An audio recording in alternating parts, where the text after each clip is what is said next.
Magandang araw sa atin lahat mga kababayan, saan man panig kayo ng daigdig naron. Dito na naman tayo sa another episode ng ating vlog sa Badong Aratelis po.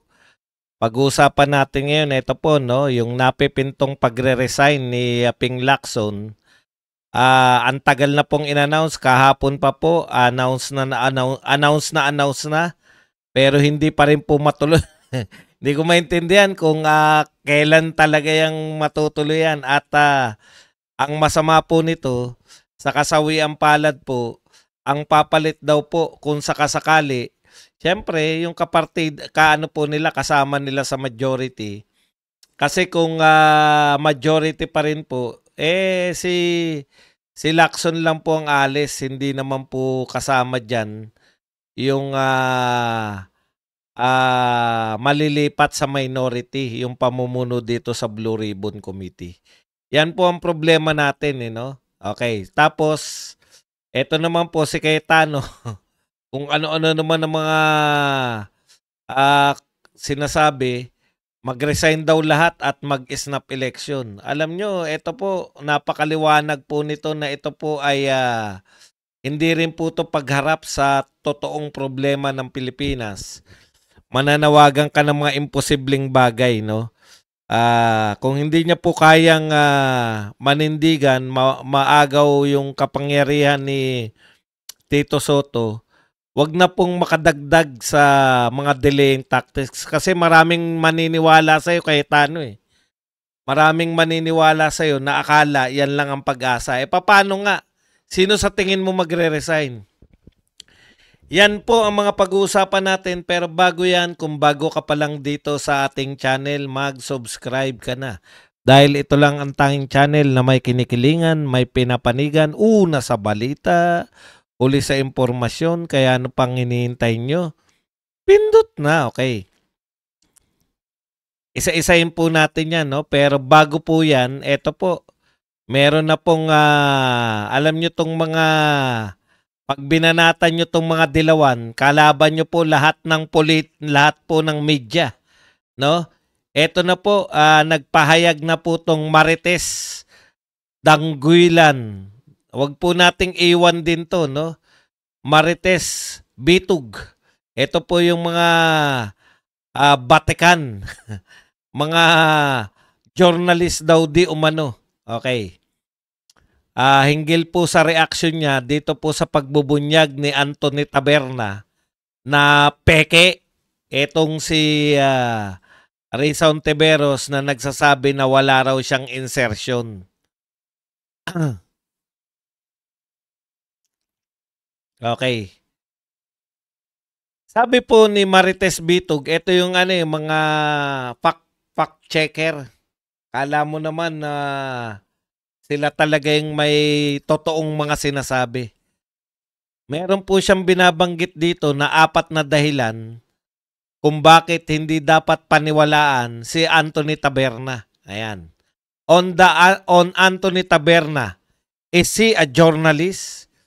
Number 1, he violates a basic rule in journalism not to endorse products like Stronghold Insurance and others. Ayan.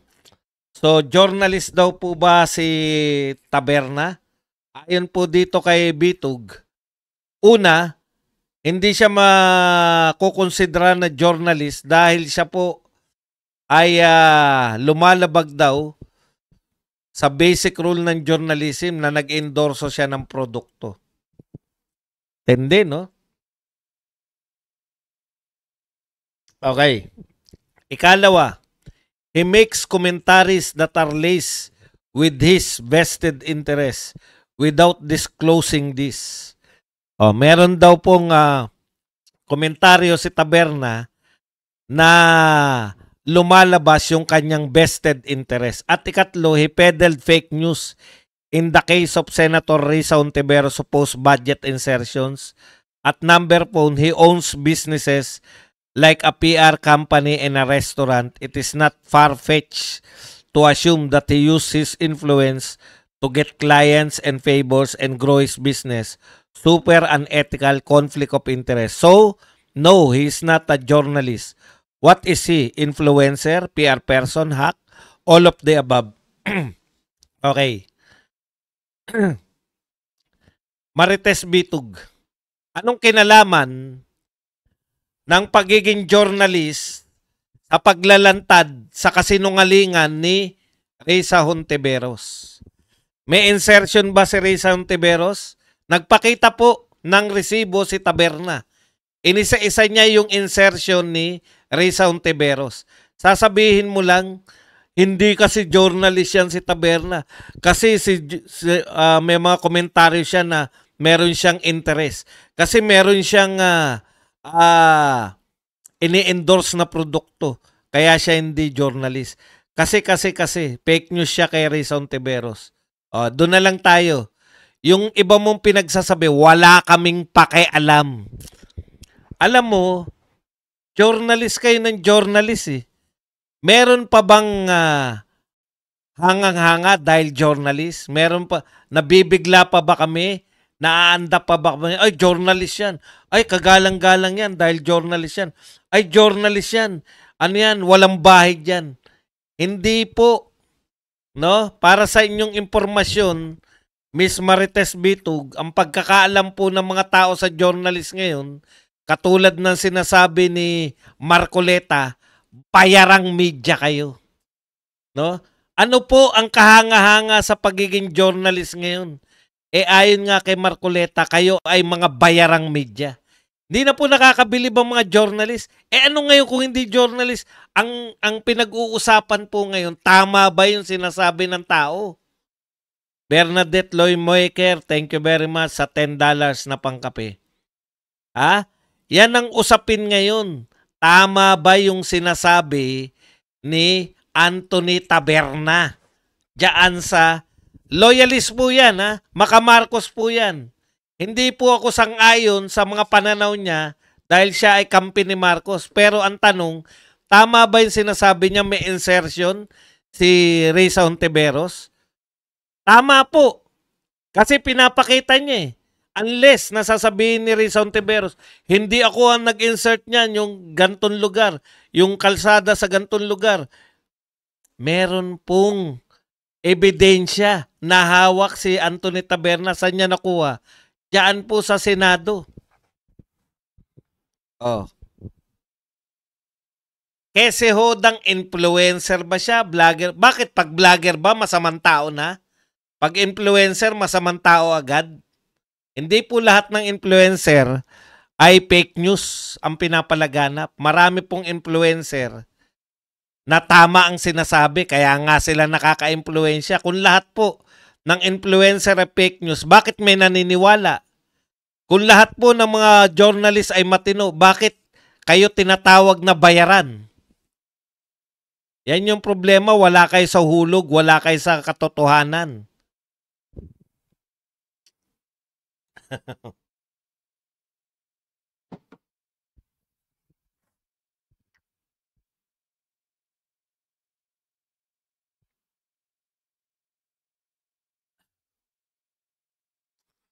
Okay. So hindi na po yan usapin kung journalist ba si Taberna o hindi. Usapin po yan, nagsasabi ba ng totoo ang tao? Journalist ka man, hindi naman totoo yung sinasabi mo. Saan ka nakakita ng journalist? Hindi ba kayo bias? Bakit nananawagan si Arnold Clavio na wag mag-resign si Lacson? Di ba? Kung wala kayong bias. Dapat hindi kayo nakikialam. Dapat hindi kayo nagkukomentaryo. Tao lang po kayo. Wala na po tayo sa ganyan. Lantad na po ang mga journalist ngayon. Is either bayad kayo o may nagbabayad sa inyo. Di ba? Wala po kayong maitatago. Yung pangarap nyo, yung akala ninyo na tinitingala pa yung mga journalist ngayon. Wala na po. No? Bayarang media ang tawag sa inyo. Journalist pa kayo nalalaman. Okay, punta na po tayo dito sa mga palita. Yung iba, pag meron pang marami tayong balita, kaya lang puruhan na natin yung gusto nyong marinig. Okay. Ito po yung tungkol po sa ito lang po ang tanging nag-resign na magre-resign. To. Lacson to resign from Blue Ribbon Committee. Ayan po. Ayon po kay Lacson, bakit po siya nang magre-resign? Kasi rightly or wrongly, when quite a number of them has expressed disappointment over how I'm handling the flood control project anomalies, I thought it's time for me to step aside in favor of another member who they think can handle the committee better. No amount of criticism from misinformed citizen. Tignan mo na, Lacson. Ang tingin mo sa mga mamamayan, misinformed. And partisan sectors can distract or pressure me from doing my job right. But when my own peers start expressing their group or individual sentiments, maybe it is best to vacate. Correct. Tama po yan. So napilitan daw si Lacson na magre-resign na siya dahil mismo ang mga kapwa niya senador ang nananawagan na siya po ay mag-resign. Tama naman yun kasi siya po ay hinalal po siya ng mga senador bilang chairman ng Blue Ribbon Committee. Okay. Kaya lang, ang masama dito sa sinasabi mo, yung binanatan mo pa yung mga netizen. No amount of criticisms from misinformed netizens and partisan sectors. Lagi pong ganun no? Pag hindi po pabor sa inyo yung paniniwala ng mga tao, misinformed kami. Kami pa ang misinformed. Ano po ba ang mas madaling paniwalaan? Ang mga tao po kasi, yung sinasabi mong netizen, Senator Lacson, ang paniniwala namin, laganap ang nakawan sa gobyerno. Ikaw din, naniniwala ka din dyan, di ba? Ano pagkakaiba natin? Ang paniniwala namin, kaya laganap ang katiwalian o nakawan sa gobyerno dahil yung mga magnanakaw, kinakalinga ng malalaking tao. Ngayon, kung ano man po yung dahilan nyo ng korupsyon, maliitan. Sa Bulacan lang, o sigin lang natin yung Bulacan. No? O, si Saldico nga, ilang beses mo na sinabi, hindi po pwedeng imbitahin si Saldico dahil lamang sa tradisyon ng mga interparliamentary courtesy. Ano pa lang to si Saldico pa lang hindi pa siya speaker. Hindi pa siya kasing kapangyarihan. Ibig sabihin, naniniwala ka na laganap. Lahat tayo. Wala pong, kahit nga yung magnanakaw, alam niya na laganap ang korupsyon Kasi siya yung magnanakaw Naniniwala tayo lahat na laganap yung pagnanakaw sa bansa natin. Pangungurakot sa pera natin. Pero nagkakaiba tayo sa tinuturo. Nagkakaiba tayo, ang netizen na sinasabi mong misinformed, naniniwala na may mas mataas pa sa mga taga-Bulacan na magnanakaw. May mas mataas pa kay Diskaya na magnanakaw. Kayo, sa kasalukuyang Blue Ribbon, ang focus nyo lang yung mga engineer sa Bulacan at saka si Diskaya. Pero yung sinasabi mong misinformed, yung sinasabi mong mga tao, netizen, na mali ang pang-intindi, alam naming mga tinatawag mong misinformed, na may mas mataas pa sa mga taga-Bulacan at may mas mataas pa kaysa kay Diskaya. Kaya, patuloy kami naghanap kung pareho mo ang netizen, kung ang mamamayang Pilipino satisfied na makulong ang mga taga-Bulacan, kung ang mga mamamayang Pilipino satisfied na makulong si Diskaya, tatahimik na sana kami. Pero hindi.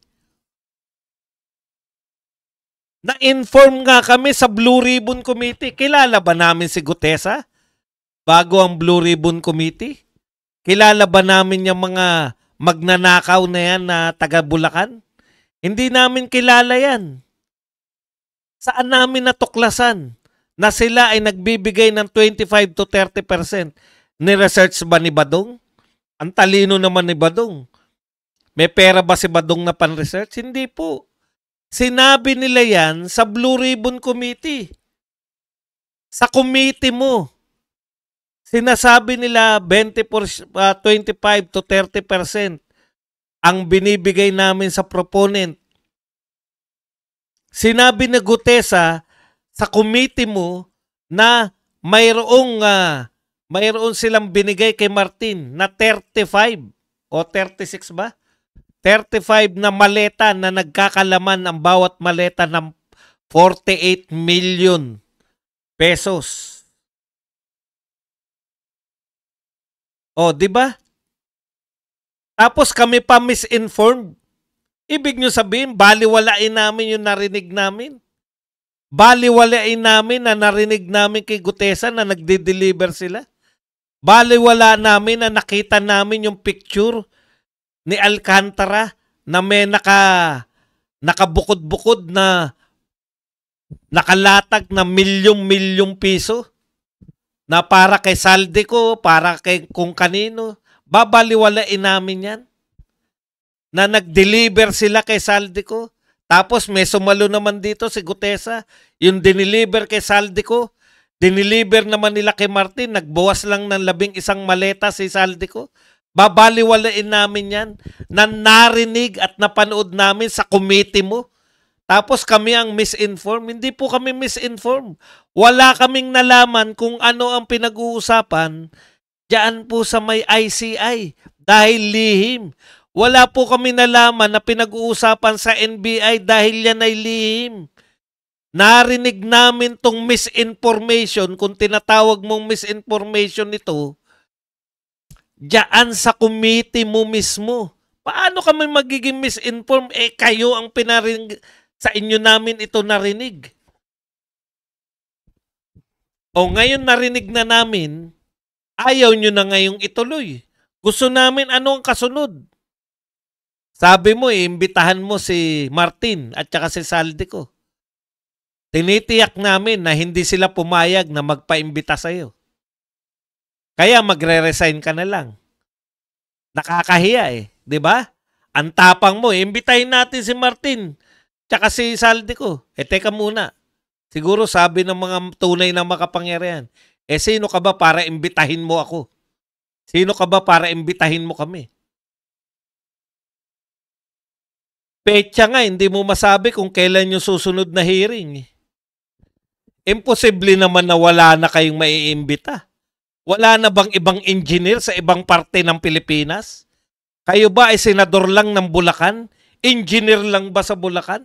Nagsabi na si Singson. Ayan, sa Ilocos. Nagsabi na mga Bicol.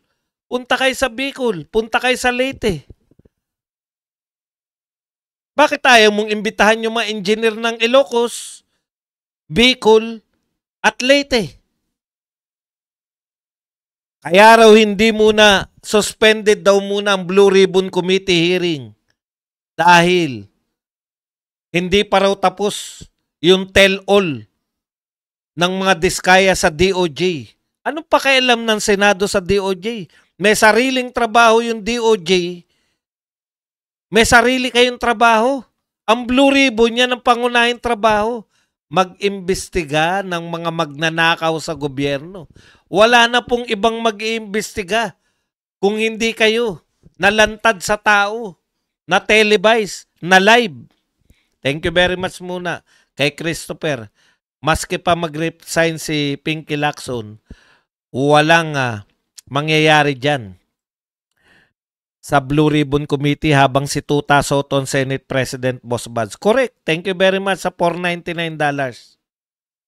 Tama yan. Tama ka riyan. Naniniwala ako sa iyo. Uy, si Shireen, nariyan. No? Huwag mo kaming sabihing misinformed dahil lahat ng impormasyon namin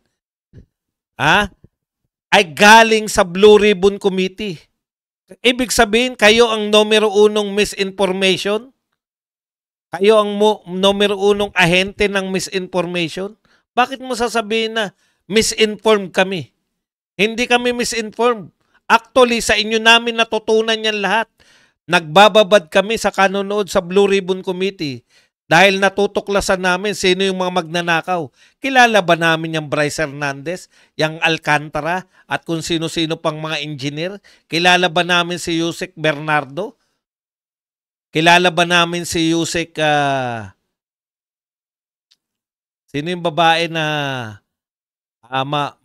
retokada? O hindi namin kilala yan. Bago kayo mag-imbestiga na mag-imbestiga, diyan na lang namin na realize na all of government approach, all of government approach ay panay sa pagnanakaw. Lahat-lahat, walang ligtas.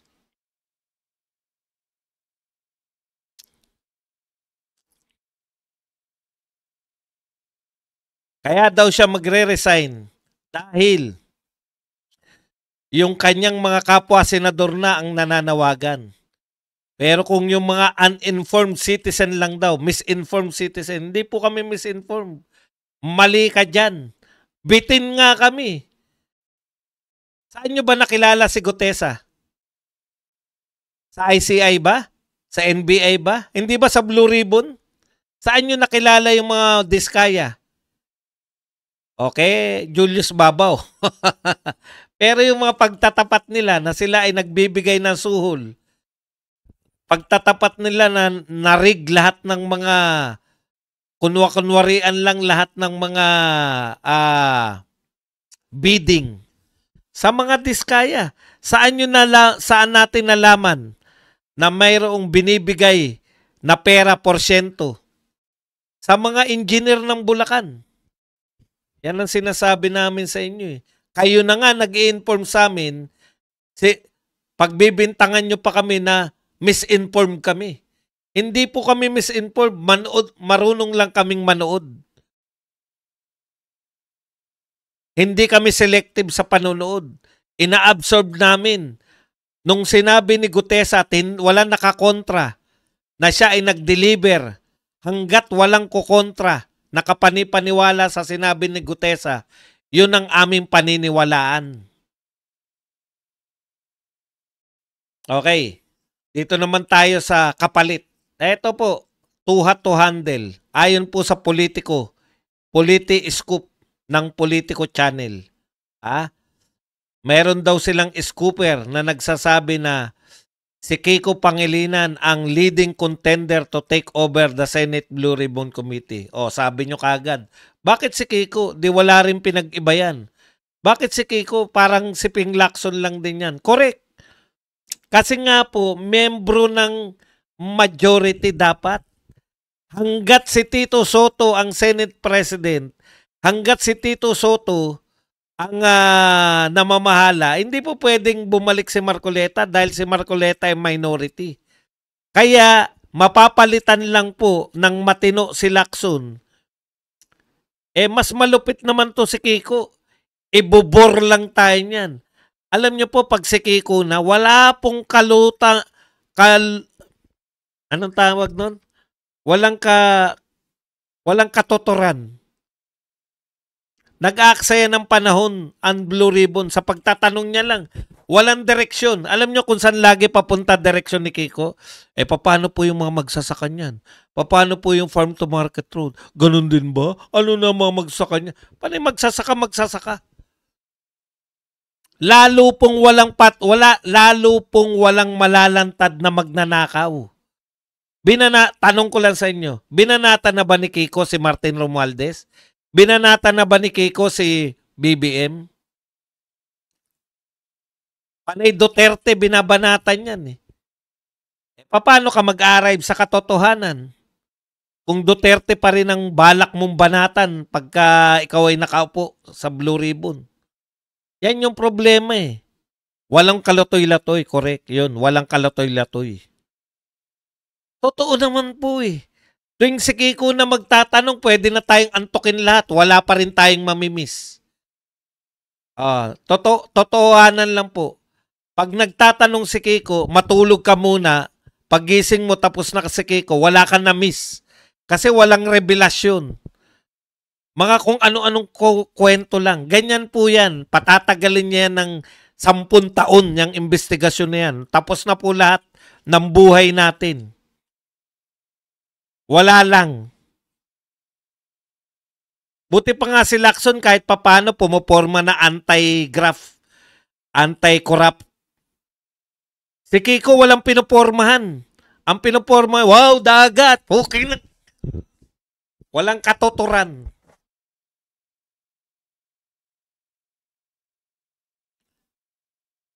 Wala pa pong akong tanong na naisip niya na may katuturan. Wala po. So, para po mabalik yan kay Marcoleta, kinakailangan na mapalitan po si Tito Soto. Yun lang po ang paraan para mabalik yan. Kinakailangan si Tito Soto mapalitan muna. Kaso ito naman leader ng minority, isa pa to sa mga alam mo po ninyo, bakit ko po ito kakampi natin to. Naging vice president to sa pagtakbo. Siya ang vice president ni Tatay Digong. Kaya lang dito sablay siya rito sa panawagan niya, resign all tapos snap election. Wala namang problema kung resign all at snap election. Kaya lang yung premise niya, resign all, kasama lahat ng tao. Sino po? Yan po, walang tatalima niyan, di ba? Kaya nga, isa lang nga pinagre-resign natin. Ayaw pang tumalima. Yan pa lahat. Lahat na na-elect, magre-resign. Kalokohan po yan. Tatapon lang po tayo dyan, magdedebate lang na magdedebate. Yan po ang pag pinagdedebatehan lang tapos wala namang patutunguhan, diversion lang po yan. Resign all, meron ba makikinig dyan? Pero ubusin natin yan. Yung media, magkakaroon sila ng bala para ma-divert na yung usapan tungkol kay Gutesa, yung pagnanakaw yung pag-deliver ng pera kay Martin, yung yung hanggang ngayon wala pa rin press order ng mga kayamanan ni Martin, nasisalde ko kung saan nagpupunta habang nagpapagamot sa US, kung saan bansa nagpupunta. Yan lang po ang tanging nagpapagamot sa US na nakakarating ng Spain at iba pang lugar. Di po ba? Resign all. Siyempre, masarap pag-usapan niya, magdedebate lahat. Snap election dapat. Magtatalo-talo, mag-aaway-aaway pa. Hindi, dapat mag-snap election. Diversion lang po yan. Sino po magre-resign? Wala. Bakit natin pinag-uusapan? Parang usapin lang yan, gwapo ba si Badong o hindi? Puta, kahit magpatayan yung mga chiching dyan, magsasabi, gwapo si Badong, hindi gwapo si Badong. Kahit sugatan, 3 malubhang kalagayan, wala rin po yan. Ganito pa rin itsura ko. Walang katuturan yung mga, ewan ko kung ano nangyari rito kay Cayetano.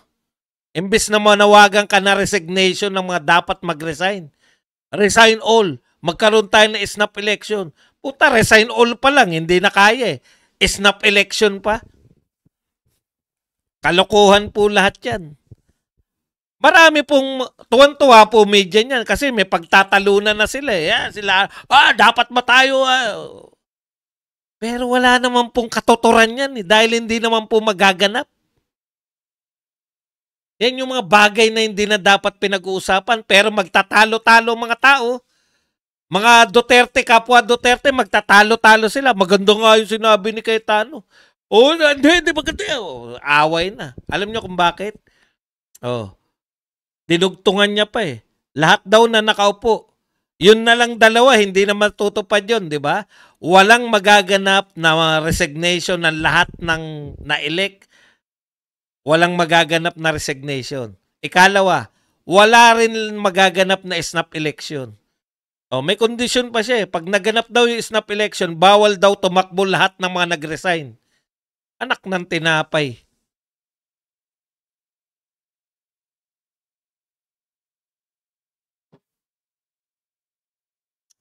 Bawal daw po tumakbo yung mga nag-resign. Di bawal din pala si BP Sara. Kaya yan po, magtatalo-talo tayo dyan, Chuck. Dahil maraming pansyan si Cayetano eh. Maraming mga tagahanga yan na Duterte. Dapat talaga mag-resign. O sige, paglaban nyo. Mag-away-away kayo. Ano ngayon, may magre-resign ba? Wala. Bakit tayo nagtatalo-talo? Yan nga ang gusto nila, ma-divert yung mga usapan. Bakit ikaw pa Cayetano ang magpapa-divert niyan? Harapin natin ang totoong problema. Sino ang problema? Sino magnanakaw? Yun yung tirahin nyo. Hindi, lahat tayo para isap lahat. Rewind, anong tawag doon? Pucha, hindi ako naniniwala dyan. Yan po ay magandang pagkwentuhan, pero wala pong katuturan yan.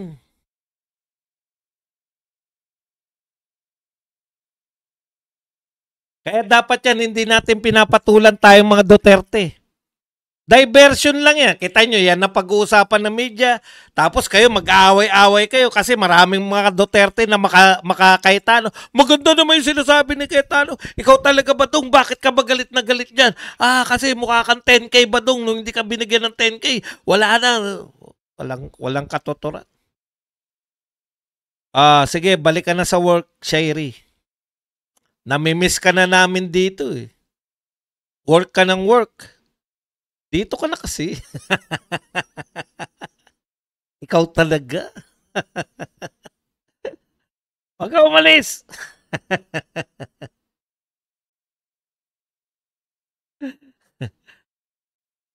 Yan po ang pinaka sa lahat po ng panawagan ngayon. Iba-iba po panawagan, di ba? Ibalik ang pera ang ninakaw. Marcos resign. Yan po ang pinakawalang kwentang panawagan. Resign all. Snap election. Yung mga nag-resign, bawal tumakbo. Putya. Ibig sabihin, pag nag-resign lahat si BP Sara, si BBM, nag-resign si BP Sara, si Martin hindi nag-resign, siya lang pwedeng tumakbo? Katarantaduan.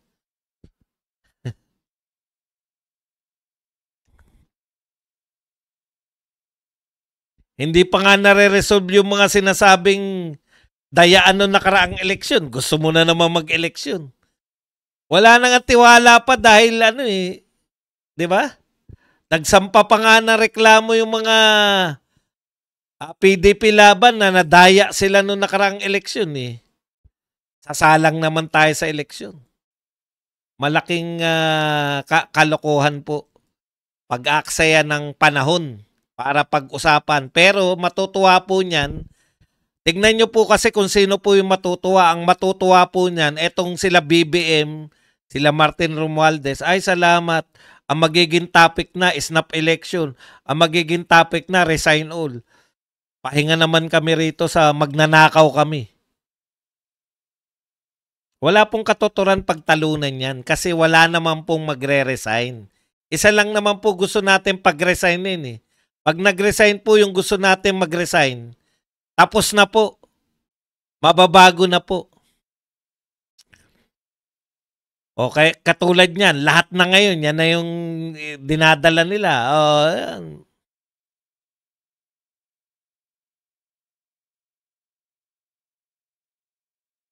Diba? Si Cayetano na ngayon ang pinagbibintang obstruction. Sinagot na kagad ng Makabayan Black. Hindi po nila sinasagot yung pagnanakaw yung mastermind si Martin o may kinalaman si BBM. Ngayon, sasagutin lang nila yung resign all, yung snap election. Kaya lang, focus tayo, focus. Matagal na tayong nawawala sa focus eh. Ang hirap po kasi niyan eh.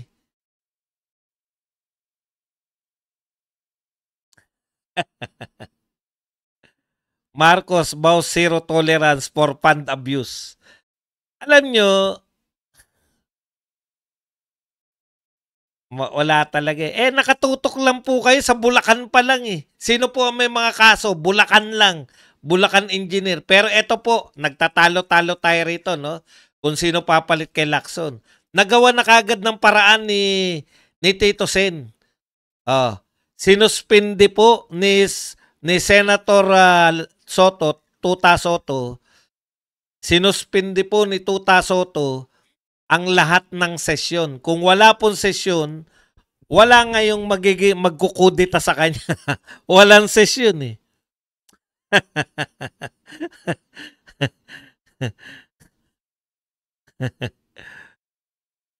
'Di ba?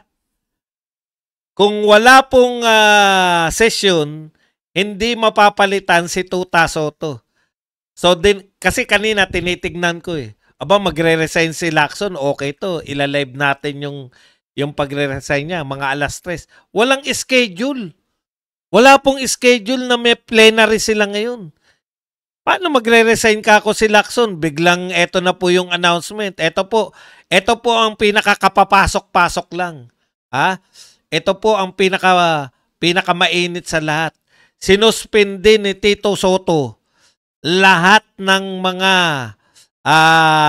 suspended na po ang lahat ng sesyon ng Senado hanggang Agis. Putyang tindi. So, hindi mapapalitan si Lacson dahil hindi siya makakapag-resign. Hindi mapapalitan si Tuta Soto dahil siya po ay